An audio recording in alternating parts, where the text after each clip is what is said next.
Whipping cream beat ചെയ്യാൻ ഒരു bowl എടുത്തിട്ടുണ്ട്. ബൗൾ ഇതുപോലെ ചൂടുവെള്ളത്തിലൊക്കെ കഴുകിയ ബീറ്ററിൻ്റെ ഇതും ചൂടുവെള്ളത്തിലൊക്കെ കഴുകി ഫ്രീസറിലൊക്കെ വെച്ച് തണുപ്പിച്ചെടുത്തേക്കോണം. അപ്പോൾ നല്ലോണം ബീറ്റ് ആവും. നാം ഫിയോണയാണ് ഉപയോഗിച്ചാണ് ബീറ്റ് ചെയ്യാൻ പോകുന്നത്.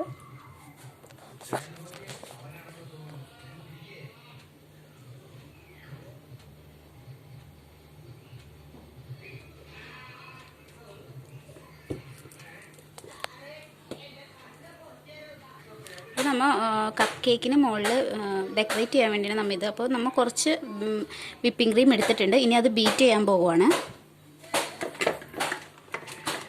നൈസായിട്ട് ഇത് വെച്ച് കൊടുത്തിട്ട്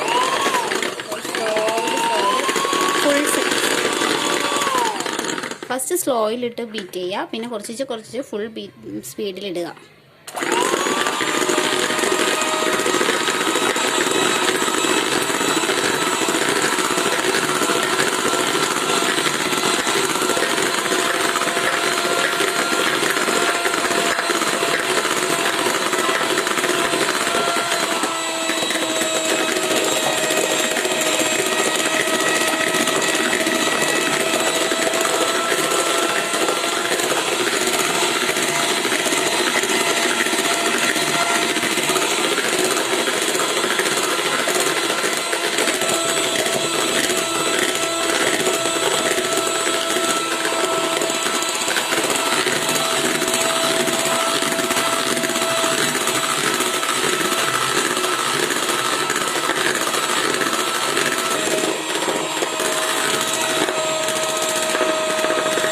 നല്ലോണം ബീറ്റ് ആയിട്ടുണ്ട്. ഇനി നമുക്ക് പതുക്കെ ഇത് ഓഫ് ചെയ്ത് കൊടുക്കാം.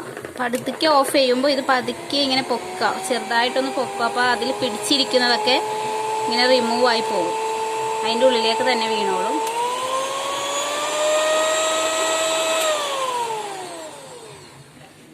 അപ്പോൾ വിപ്പിംഗ് ക്രീം ബീറ്റ് ആയിട്ടുണ്ട്, ഫുൾ സ്റ്റിഫ്നെസ്സിൽ ബീറ്റ് ആയിട്ടുണ്ട്. ഇതാണ് ഇതിൻ്റെ കൺസിസ്റ്റൻസി. നമ്മളിങ്ങനെ തിരിച്ച് പിടിക്കുമ്പോൾ താഴത്ത് പോകരുത്. അപ്പോൾ വിപ്പിംഗ് ക്രീം ബീറ്റ് ചെയ്യുന്നത് ഇങ്ങനെയാണ്.